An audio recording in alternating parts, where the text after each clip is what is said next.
kwanza ni muktasari wa habari za ulimwengu na msomaji ni Beldin Waliaula akiwa Nairobi. Naam, asante sana Regina. Ujumbe wa Urusi umewasili mjini Istanbul nchini Uturuki kwa mazungumzo kuhusu mapigano na Ukraine. Pande zote mbili zinazozozana zimethibitisha kuwepo mjini humo kwa mazungumzo hayo hata baada ya Ukraine kufanya mashambulizi ambayo yamelenga viwanja vya ndege za kijeshi za Urusi. Mataifa hayo mawili yanatarajiwa kuwasilisha hati za kusitisha mapigano. Mwanahistoria wa Poland Karol Nawrocki ndiye anaongoza katika kura za urais ambazo zinamaliziwa kuhesabiwa nchini humo, akifuatiwa kwa karibu na meya wa Warsaw Rafat Trzaskowski ambaye ndiye alikuwa mpinzani wake mkuu. Ushindani baina ya wagombea hao wawili umekuwa mkali na hata wakati fulani meya wa Warsaw alikuwa anaongoza. Matokeo rasmi yanatarajiwa kutangazwa hii leo. Kumekuwepo na maandamano nje ya kituo kimoja cha polisi mjini Nairobi hapo jana baada ya kukamatwa kwa mtengeneza programu za kompyuta Rose Njeri. Njeri alikamatwa baada ya kutengeneza programu ambayo Wakenya wanaweza kutoa maoni yao kuhusu mswada tata wa fedha. Florian Kaijage na maelezo zaidi.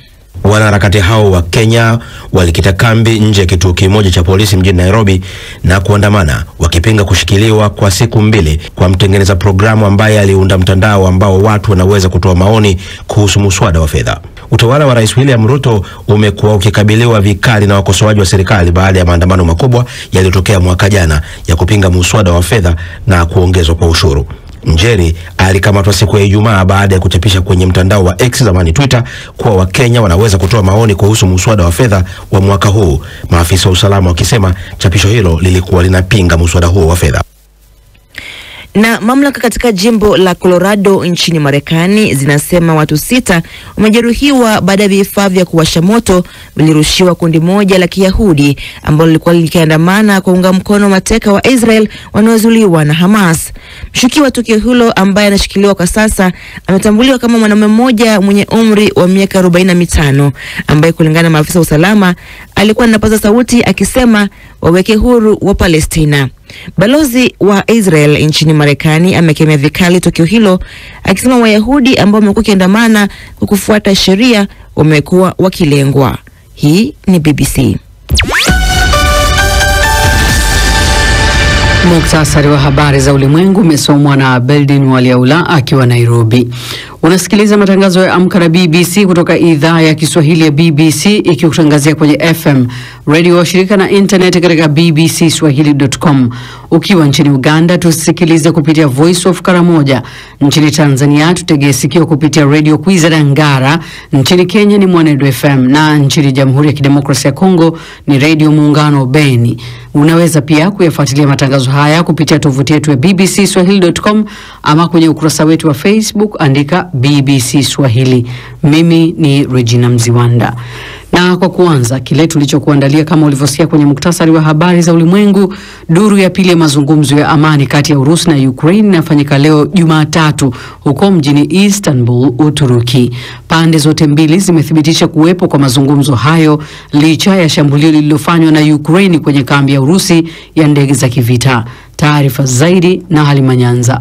Katika mazungumzo hayo, ujumbe wa Urusi unaongozwa na afisa wa ngazi ya juu katika ikulu ya Urusi Kremlin, Vladimir Medinsky, huku ujumbe wa Ukraine ukiongozwa na waziri wake wa ulinzi Rustem Umerov. Mwakilishi maalum wa Marekani katika mazungumzo hayo, Keith Kellogg, amesema pande zote mbili zitawasilisha hati zinazoelezea hitaji la kusitisha mapigano. Hata hivyo, matarajio ni madogo wakati ambapo pande hizo mbili zinazopingana zikitofautiana juu ya jinsi ya kumaliza vita hivyo. Na katika wakati ambapo pia mapigano yanaendelea, ambapo jana Jumapili Ukraine kwa kutumia ndege zake zisizo na rubani zilishambulia kambi za ndege za kivita za Urusi.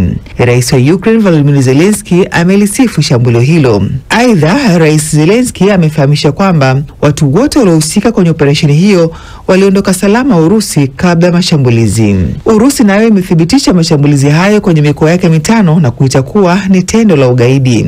Akizungumzia juu ya mashambulizi hayo, gavana wa mji wa Yakutsk, Urusi, Igor Kobzev amesema mashambulizi hayo ya ndege zisizo na rubani katika kambi ya kijeshi ya Sredin, Siberia, yalifanywa kutokea katika lori la mizigo. Ni Halima Nyanza. Baadhi ya wakimbizi wa Jamhuri ya Kidemokrasia ya Kongo wanaoishi kambini nchini Rwanda wanasema wamesikitishwa na uamuzi wa serikali ya Marekani kusitisha mpango wa kuwapatia makazi mapya nchini Marekani. Waliozungumza na BBC wamelalamika kwamba wametenganishwa na familia zao, huku wengine wakisema tayari wameuza mali zao kuhamia nchini Marekani. Shirika la Umoja wa Mataifa la kuhudumia wakimbizi UNHCR imesema kuwa linafanya mazungumzo na utawala mpya wa Marekani kutafuta suluhu ya tatizo hilo. Mwandishi wa BBC Yves Buchana amezungumza na baadhi ya wakimbizi hao na kuandaa taarifa ifuatayo. Halo, mezemuta biyo muri Amerika. Claudine Uwamahoro nje ya kambi ya wakimbizi ya Mahama na moishi kwa zaidi ya miaka 15 sasa. Miezi 8 imepita tangu mume wake alipopelekwa nchini Marekani kufuatia mpango wa kuwapa hifadhi baadhi ya wakimbizi wa Kongo, huku akiacha familia yake nchini Rwanda. Claudine anasema ndio maana anajaribu kuzungumza naye kila mara kwa simu ili kuhisi kama bado wako pamoja, ingawa hali ni ngumu. Kuona baba anaacha familia na kwenda peke yake akiwacha watoto na mke sio rahisi. Tulikuwa tumefika hatua ya kupewa chanjo tukisubiri kuondoka kabla ya Marekani kusema kwamba hakuna wakimbizi zaidi watakaoondoka. Wakati mwingine nawaambia watoto kuzungumza na baba yao kwa simu moja kwa moja, wanakataa wakisema hatutaki kuzungumza naye, tunajua alipo. Mwezi Januari mwaka huu, baadhi ya wakimbizi kutoka Kongo walirejeshwa kambini wakiwa wamefika uwanja wa ndege wa Kanombe Kigali wakielekea Marekani baada ya kuambiwa kwamba Marekani imesitisha mpango wa kuwapa makazi mapya nchini humo. Miongoni mwa wachache walioweza kuzungumza na BBC ni mzee Gatanazichi Bahiro. Tayari alikuwa ameshauza mali yake yote. Akagakoti nambai. Hii suti ndio nilikuwa nimepanga kuvaa katika safari yangu kwenda Marekani. Imeniathiri kwa njia nyingi. Kwanza ikiwa ni umaskini. Ukishauza vifaa vya nyumbani ukijua unaondoka bila chochote inaumiza. Pili, upo katika njia panda, yani haujui unaenda au la. Unajua mtu akipanga kuhama kisha mipango ya kuhama ikashindikana, inakuwa ngumu kurudi pale alipotoka.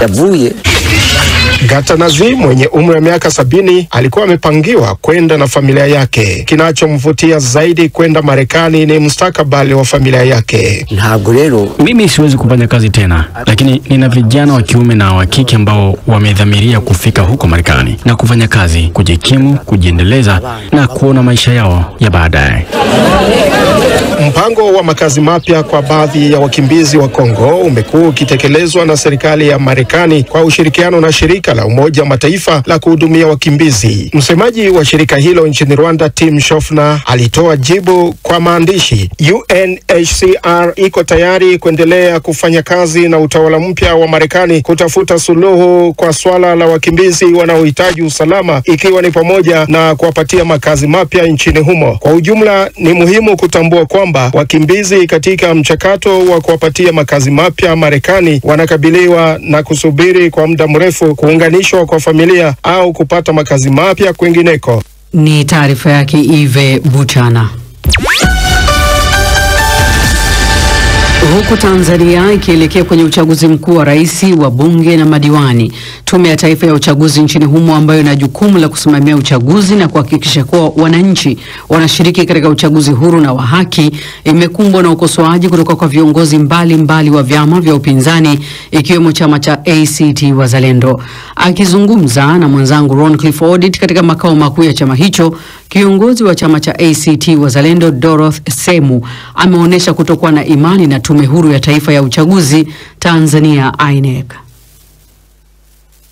Sijaona bado mwelekeo wa kuhakikishia wa Tanzania kwamba uchaguzi huu utakuwa huru, haki na wa kuaminika. Tumefanya kazi kubwa ya kushiriki makongamano, kikosi kazi, kusukuma kwa ajili ya mabadiliko ya kupata chaguzi huru na haki. Bado mazingira hawajamridhisha mtu wa kawaida kwamba kweli Oktoba hiyo akienda kupiga kura yake itahesabiwa na yule aliyemchagua ndiye atakayekuwa mshindi. Ina maana kwamba hata wewe bado hauna imani na Tume Huru ya Uchaguzi? uchaguzi? Sina imani na tume huru ya uchaguzi, lakini kama mwanasiasa ninajua wajibu wangu ni kuendelea kusukuma kwa ajili ya mabadiliko, na imani hiyo tutaipata, tutaongea na wananchi, tutawahamasisha na kuhakikisha wanashiriki kwenye uchaguzi ili kwenda kuleta hao mabadiliko. Tulitegemea wakati huu tuliofika tume ingekuwa imefika mahali pa kuaminika, tulisukuma tupate sheria ya Tume Huru ya Taifa ya Uchaguzi, lakini badala yake tumepata sheria ambayo ni kama imetupa nusu, na pia huioni tume yenyewe ikiwa mstari wa mbele kujitanabaisha kwamba inakwenda kufuta historia ya 2019, 2020 na 2024. Kwa hiyo mimi nilitamani kuiona tume ikija mbele ikiwahakikishia wananchi, ikiwahakikishia wanasiasa, ikiwahakikishia washiriki wote na wapigania demokrasia kwamba uchaguzi utakuwaje, kwa sababu huu ndio mchakato wenyewe. Ile siku ya kupiga kura inakuwa tu ni siku ya mwisho. Hapa sasa hivi ndio watu wanatakiwa wajenge hiyo imani kwa Tume Huru ya Taifa ya Uchaguzi. Ni kitu gani ambacho Tume Huru ya Uchaguzi ilipaswa kufanya ili kuhakikishia Watanzania na nyinyi kama wanasiasa kwamba uchaguzi utakuwa huru na haki? Kwanza tulitegemea ile sheria yenyewe iliyounda tume iingie kazini. Sisi ni wanasiasa, wananchi wanatamani kitu cha kuwatoa sehemu moja waongeze hiyo imani. Sheria inasema kwamba sasa hivi makamishna wa tume watachaguliwa kwa njia ya ushindani. Watapita kwenye mchakato wa kiushindani na watapitishwa, na wale bora ndio watakwenda kuteuliwa na rais. Hakijafanyika chochote, na huoni wakitaka kufanya hivyo. Badala yake wanawalinda hawa waliopo waendelee kumaliza muda wao. Kisiasa hawa wangeweza kujiuzulu, tukaingia kwenye mchakato ili watu wajenge imani na tume. Jambo ambalo limepiganiwa. Habari ya kupata Tume Huru ya Taifa ya Uchaguzi sio la leo. Tunaongea miaka 32 ya vyama vingi vya siasa katika nchi ya Tanzania. Tulitamani tuone hatua ambao kweli ingewaelekeza watu kwamba hii tume inaenda kufanya kitu tofauti. Kwa mfano, wasimamizi wa tume wawe wasimamizi wa kudumu, wawe waajiriwa wa tume, wasiwe wa kuwazima, na hata kama wataenda mbele na kuwazima wasiwe wakurugenzi wa halmashauri, kwa sababu hao wengi wamekuwa ni wanasiasa, na tumeona jinsi ambavyo wameleta shida kwenye mchakato wa 2020 hata mchakato wa 2024. Dorothy Semwa anahitimisha mazungumzo baina yake na Roncliffe Odit, akituelekeza viwanjani kwake Shadrack Mwansasu. Naam, asante sana Regina Mzionda. Ni kwamba tukianzia barani Afrika katika ligi ya mabingwa kwa upande wa soka, ni kwamba klabu kubwa na maarufu nchini Misri kwa maana klabu ya Pyramids hatimaye imefanikiwa kuweza kutoa taji lao la ligi hiyo ya mabingwa. Hii ni baada ya kuifunga klabu ya Mamelodi Sundowns kutoka kule nchini Afrika Kusini mabao 2-1 kwenye finali wakiwa nyumbani na kuweza kuibuka kwa ushindi wa jumla mabao 3-2.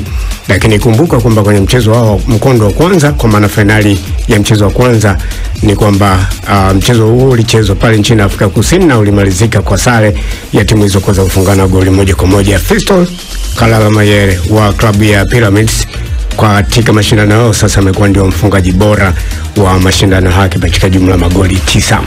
Kwingineko, Jumamosi ya wiki lililopita kulikuwa na burudani pia ya soka, ambapo ligi ya mabingwa barani Ulaya klabu ya soka ya PSG kutoka pale nchini Ufaransa iliweza kutoa taji lao la mashindano hayo. Ni baada ya kunyanyasa Inter Milan kutoka pale nchini Italia kwa kichapo cha mabao 5-0. Kwenye mchezo huo PSG pia walitawala kwa kiwango kikubwa kiasi kwamba wapinzani wao hawakuweza kufurukuta. Lakini wakati huo zipo taarifa kwamba baada ya PSG kuweza kutoa taji hilo nyumbani kwao nchini Ufaransa, watu wawili ambao ni mashabiki wa soka wa timu hiyo waliweza kufariki dunia, huku mamia ya watu pia kikamatwa. Hii ni baada ya kuhemewa na furaha katika ushindi huo. Takriban askari wapatao 5400 walikuwa mjini Paris baada ya mchezo huo, na maji ya kuwasha moto waliweza kuwarushia mashabiki hao kwenye maeneo ya Champs-Elysees mjini Paris. Na pia zipo taarifa kwamba wizara ya mambo ya ndani ya nchi hiyo ya Ufaransa ilisema kwamba watu hao 192 waliweza kujeruhiwa katika tukio hilo. Mwisho dondoo za michezo kwa ufupi asubuhi ya leo. Naam, shukrani.